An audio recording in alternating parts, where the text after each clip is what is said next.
Assalamualaikum warahmatullahi wabarakatuh. Alhamdulillah, alhamdulillah. Wilujeng patepang Pak Amprok swanten deui sareng simkuring dina acara dongeng Sunda. Dongeng Sunda ieu anu ngabantu judul wawales kanu talenges. Ayeuna tos nincak kana bagian ka-25. Kumaha palawargi sadayana dararama. Mudah-mudahan sadayana palawargi aya dina kaayaan sarehat tur salamet. Simkuring made neda dihapunten samudaya kalepatan kapalawargi anu ngarojong kana ieu dongeng Sundana. Neda dihapunten urang tos teu karaosnya palawargi tos bade mayunan sasih saum. Kapalawargi sadayana simkuring neda dihapunten bilih aya cariosan simkuring anu teu merenah kakupingna ku palawargi sadayana. Sakali deui simkuring neda dihapunten. Mudah-mudahan palawargi sadayana sarehat tur tiasa mayunan sasi saum anu baris dongkapnya sabada dinten deui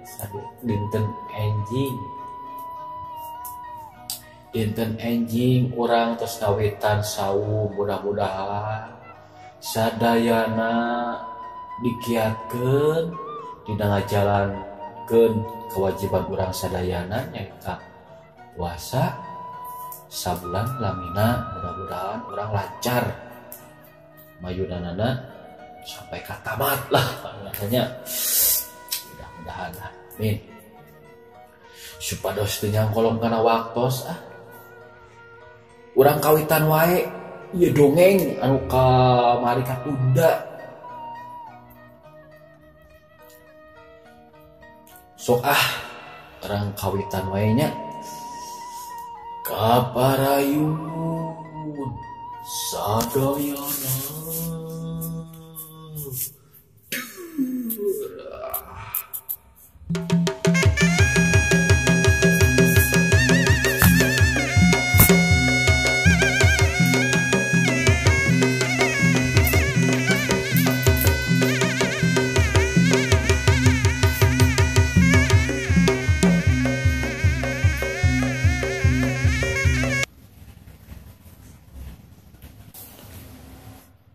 harita Kibarong nyamut narajang deui ka jam dodok.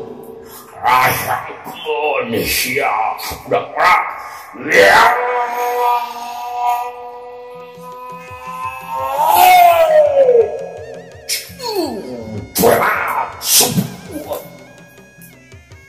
Kibarong harita nyamut narajang ka jam dodok gerakanna cepat kacida. Maksudna rek ngarah kelemahan kan anggota badanna jam dodok. Tapi lain ge jado ningali gerakan Kibarong anu sakitu cepetna manehna ngahindar ngacoret ka tempat anu kosong. Awas coret panarajangna Kibarong nyamos ngakan angin.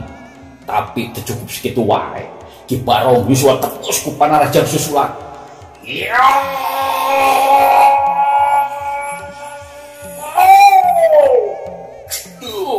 Ya manehna nyebut narajang deui ka jam duduk ayeuna mah sukuna mekar rek ngarah kana anggota badan Jang Dodo. Ningali kitu mah Jang Dodo tengah enteng kaki barong anu gerakan cepat kacida. Angin samerana karasa nebak kan awakna Jang Dodo.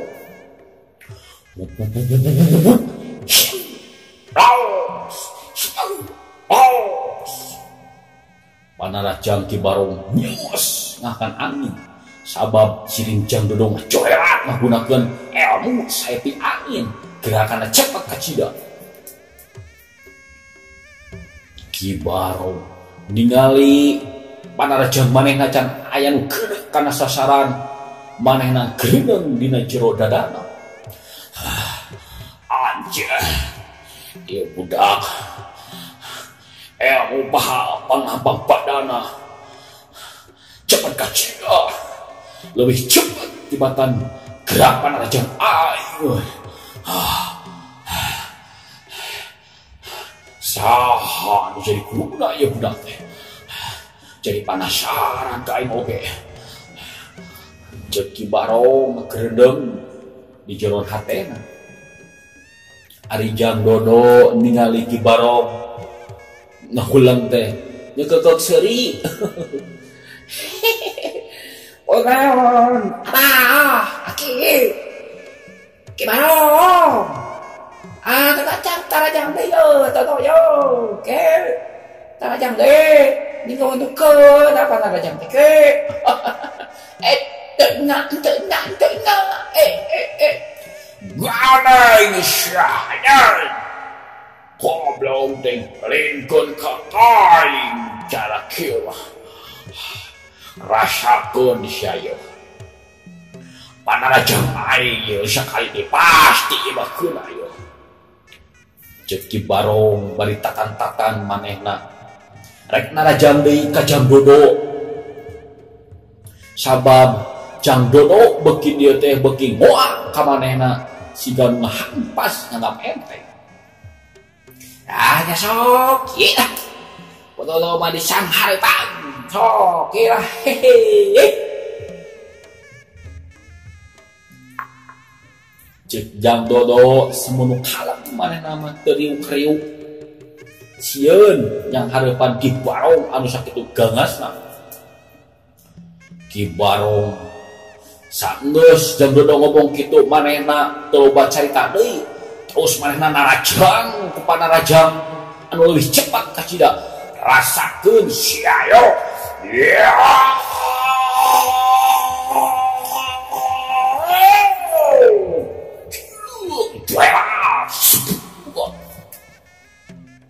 Ki Barong nyebut teh narajang ayeuna ngagunakeun leungeunna semua anu ciga anu rek nyakar ka Jang Dodo.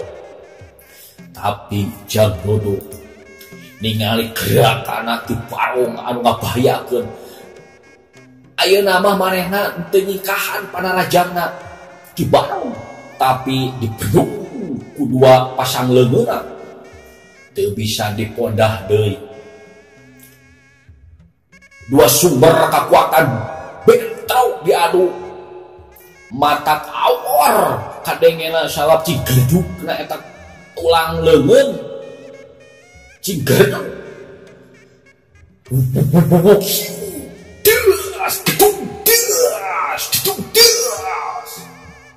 panarajang Ki Barong di penuh ku sapasang leungeunna Jang Dodo dari deui jari jeu Ki Barong kadorong ku tanalaga pisana Jang Dodo manehna sampai ke ngadarideung tilu lengkah ka tukang segedengkeun Jang Dodo mah saukurnya geser setengah senti tina tangtunganana. Ningali kitu Ki Barong beuki panasaran sabab ilmu tanaga lapisana Jang Dodo aya di saruheureun manehna. Pok manehna ngagreundeung deui ngomong sorangan. Wedan. Budak teh benar ecok si juret. Apa si juret? Benar ecok si leuwih. Kamu ya budak lain sabaran kira-kira edan cek Ki Barong ngegerendeng dina jero hatena. Ari Jang Dodo ningali Ki Barong ngahulang teh manehna mah kalakah gakak seuri. Atuh Ki Barong kumaha Ki Barong rek dituluykeun moal gelut teh ke geus lah eureun ke lah ngopi we. Ki Dodo mah geus ngopi tuh aya bubuy sampeu ki nang Cimbunah enak ki geus eureun lah ngopi heula daripada tarung naon merebutkeun naon ki atuh. Aduh geus ki Barong Ganaisyah aing can rumasak eleh pangarti ku manusia. Dodo aing can ngagunakeun ilmu pamungkas aing leuwih panasaran deui ka sia. Geura tatan yo aing rek ngagunakeun ilmu pamungkas. Hah? Ilmu pamungkas? Ulah tuh ki santai we gitu. Aduh, si Aki rek ngagunakeun ilmu pamungkasnya. Aduh. Jang Dodo nama siga anu teriuk-riuk sieun ningali Ki Barong rek ngagunakeun ilmu pamungkas manehna. Ki Barong ningali Jang Dodo anu semua anu ngahampas ka manehna teu aya deui pikiran deui salian tinggal gunakeun ilmu pamungkasna nyaeta ilmu ngembak pamacan. Manehna ngabogaan ilmu pamacan geus kitu mah manehna ngawatak ajian pamacana. Tangtungan Ki Barong anu keur nangtung panana manehna jadi depak bari ngageum sorana.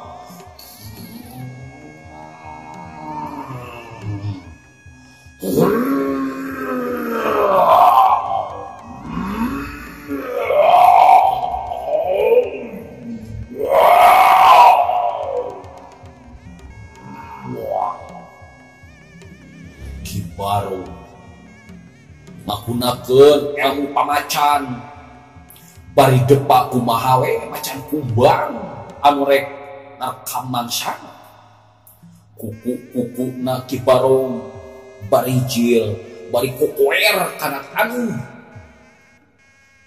gau suarana lamun ninggang kaduberangan mah mata sear. Aduh soalna suara Ki Barong jadi rubah kumaha we macan kumbang anu keur lapar. Gagauran ningali kitu Jang Dodo rada kaget oge sabab manehna can pernah tarung jeung ilmu samacam kitu. Ningali kitu mah Jang Dodo manehna ayeuna mah tatan-tatan sabab ningali Ki Barong anu rek luncak ngagunakeun ilmu pamacan.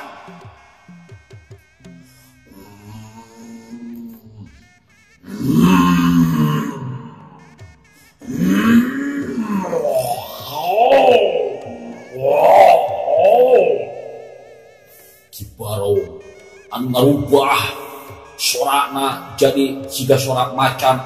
Manehna geus merek mata nalajang ka Jang Dodo. Kuku-kukuna jadi orang was bari jieun tina leungeunna.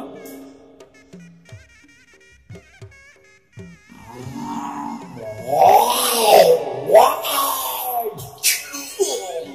Wela.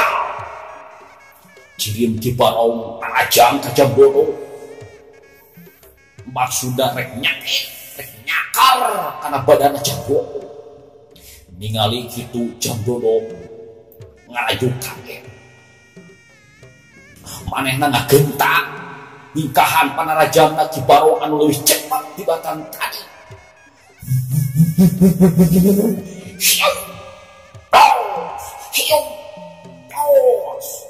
Cakaran Ki Barong nyangos ngakan angin sabab Cibim Jamdodo ngecerat menggunakan ilmu saya yakin. Tapi Ki Barong anu geus ngawatak ajiana nyaeta ilmu pamacan manehna balikeun awakna terus ngagajieun deui ngarontok siga nu rek kalkem kana awak Jamdodo.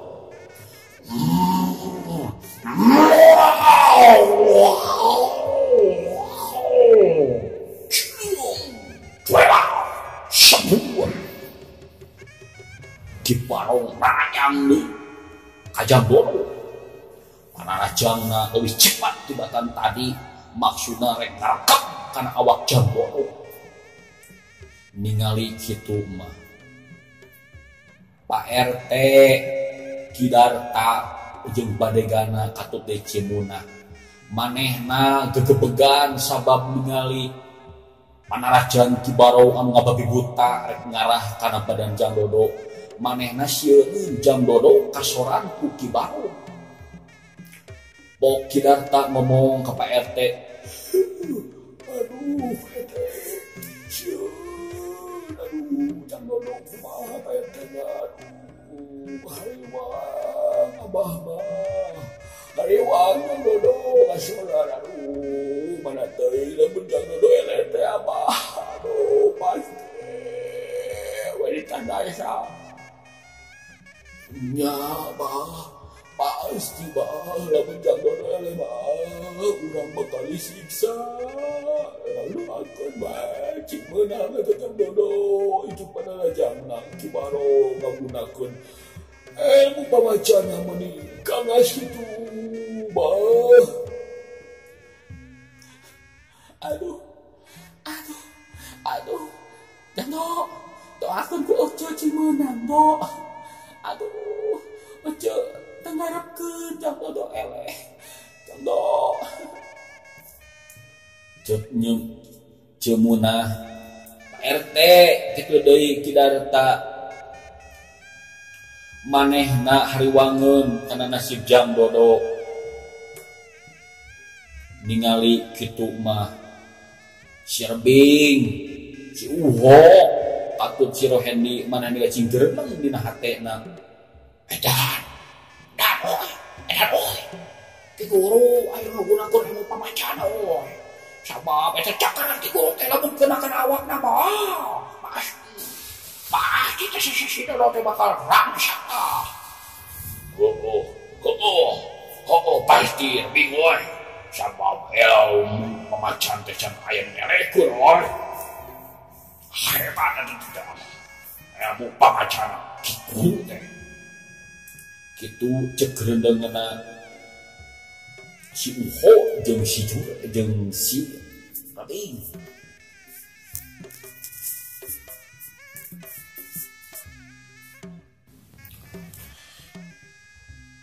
Ki Barong harita rek dina rajang ka Jamdodo.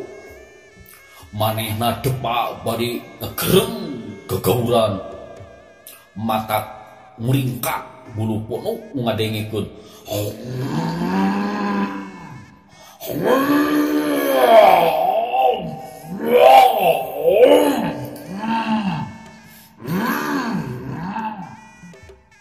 Kitu gau. Ki Barong gegauran. Manehna cacakar kana tanuh. Bangun rek narajang deui ka Jamdodo kumaha we macan kumbang anu kelakar. Manehna sebut narajang deui ka Jamdodo kuku-kukuna anu rawas. Rek nyakar kana anggota badan Jamdodo. Harita panarajangna Ki Barong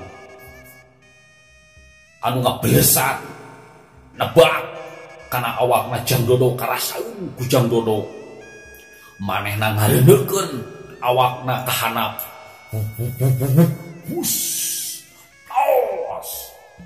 Panarajang Ki Barong anu ngagunakeun ilmu pamacan ngaplos ngahakan angin waktu Jamdodo ngareuneukeun awakna beteungna Ki Ki Barong teu kajaga manehna ngasupkeun eungeulanana make ilmu saepi genina. Hiu jebrot keuna kana beuteungna Ki Barong anu keur ngalayang di luhureun Jang Dodo.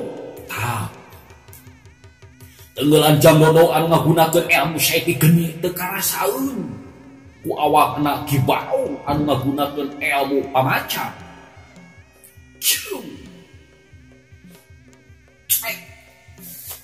Ki Barong malikeun awakna deui kumaha we macan kumbang anu keur bayangan. Pangaruh teungeulan Jang Dodo teu karasaeun kana awakna Ki Barong. Manehna kalakah nyebut dina raja bari ngagaur.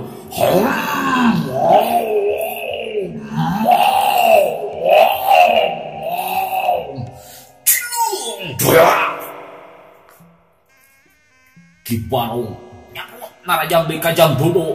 Jang Dodo ningali kitu mah manehna ngarenjak kaget sabab ilmu saepi genina teu pangaruh kana awakna Ki Barong. Ningali panarajangna Ki Barong anu ngahiu babaraan manehna ngageserkeun awakna ka kiri.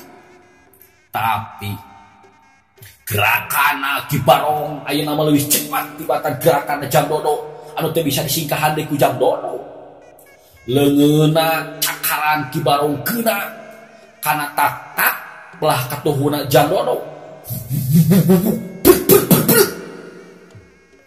Jang Dodo kacakar tak-takna nu belah katuhu sampai ka bajuna rangsak sapada harita. Karasa ku Jang Dodo aya hawa panas anu nyaliara kana awak manehna, tapi teu sampai ka tatu ka manehna. Ningali kitu mah Ki Barong leuwih bayangan sabab panarajana aya nu keuna kana sasaran bari ngageum manehna nu depa.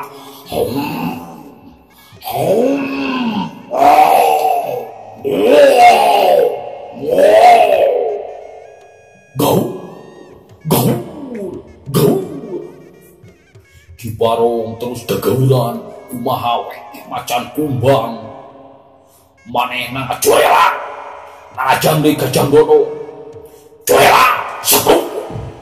Ki Barong nyakrut narajang deui ka Jang Dodo maksudna rek ngakam kana awakna Jang Dodo rek nyasa kana awakna Jang Dodo.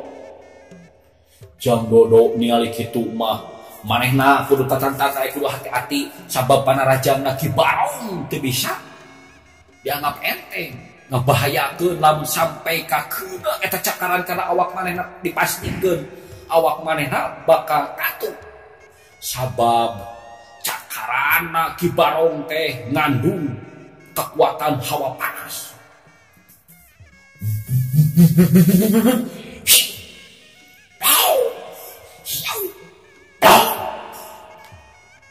Panarajang Ki Barong nyangos ngakan angin sabab cirim Jang Dodo ngacuelak nyingkahan panarajangna Ki Barong ke tempat anu kosong.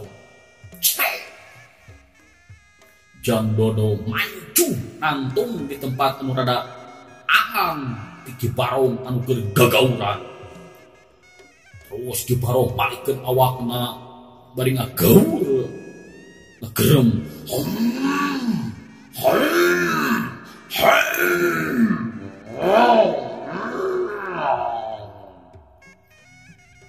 Jang Dodo ningali kitu mah manehna ngusirkeun pikiranana kumaha carana bisa ngayonan elmuna Ki Barong anu ngagunakeun ilmu pamacan. Ras Jang Dodo inget kana papatah menjadi guruna. Ingat karena pamere menjadi guru. Terus manehna nyerengeh seuri. Aduh, poho euy urang teh kan boh kasih simpenan. Sumpit urang atuh aya si gerang-gerang sumpit ku aing cenah. Ye cing kuateun teu kana sumpit uing ye ku aing. Ceuk Jang Dodo bari harita nyopot sumpitna anu diselapkeun dina cangkeng belah kencana. Sat sumpit terus dipesat ku manehna. Ki Barong ningali Jamdodo ngaluarkeun sumpit, manehna terus kokoseh deui kumaha we macan anu rek ngarekem kana mangsa dahareuna. Bari ngagaul eta Ki Barong nyabrut di narajang ka Jamdodo anu keur rampung.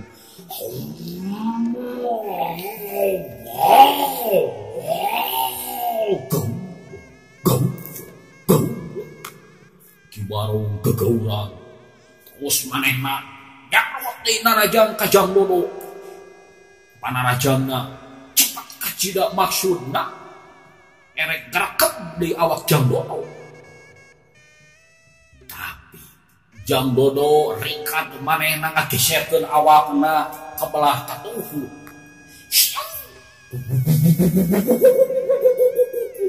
Wus, plaus. Panarajang Ki Barong ngaplaos ngahkan angin sabab Jamdodo ngageserkeun awakna ka belah katuhu. Sabot panarajangna Ki Barong anu nyaros ngahkan angin kaciri aya lolongkang kosong dina cangkengna Ki Barong. Harita Jamdodo teu antapasidi deui ngagebotkeun eta sumpitna digebugeun kana beuteungna Ki Barong. Jebron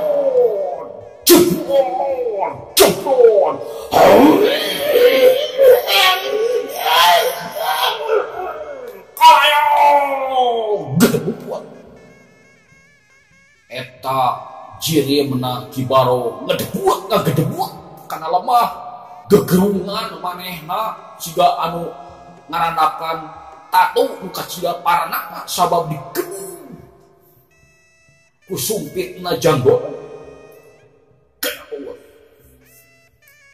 Ki Barong ngegedebut kana lemah bari gugulingan.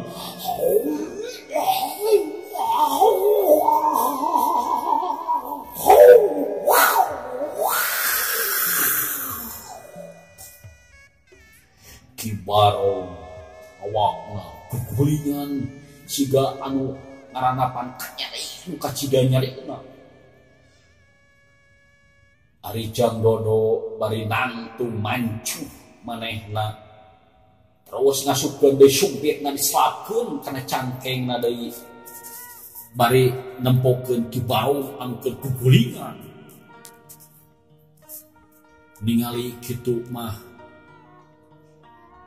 si Rabing, si Uho, katut si Rohendi kageteun ningali guruna anu gugulingan siga anu nyarieun. Aya sabaraha menit mah Ki Barong leungit dayana, leungit ilmu pamacana manehna rubah deui sorana ciga Ki Barong asli.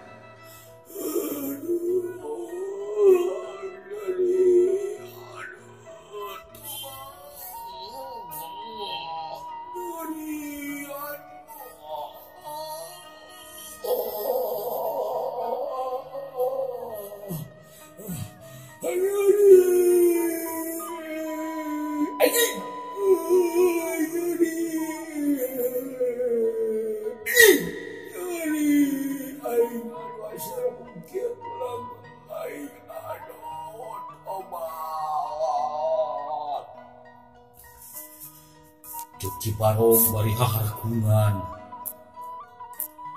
manehna kacida nyarieunana sabab digebung ku sumpitna Jamdodo.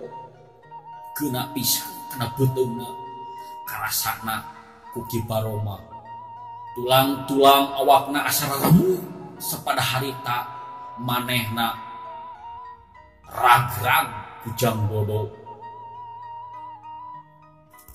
Terus si Uho, si Sirebing ketut si Rohendi nyamperkeun kanu jadi guruna bari nyarita Ki Guru kunaon Ki Guru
ningali Kibaro anu bubulingan siga anu ngaranapan Tatu muka cida Tarnana menjadi muridna kitu Sirbing si Uho katu si Rohendi karunyaeun ningali guruna anu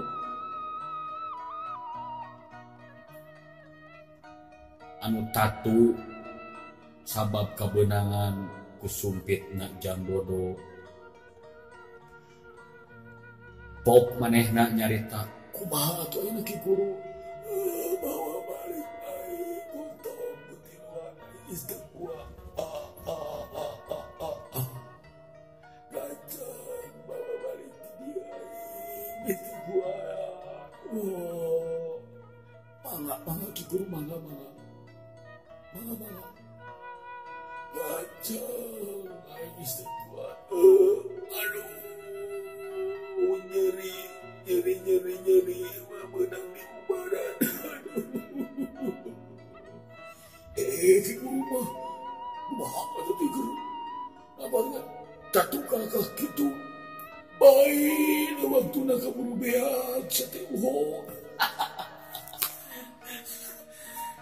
Aduh waktu sana kabujang seep cenah cek Ki Barong ge cag cekapkeun sakieu wae dongeng kanggo dinten ayeuna hapunten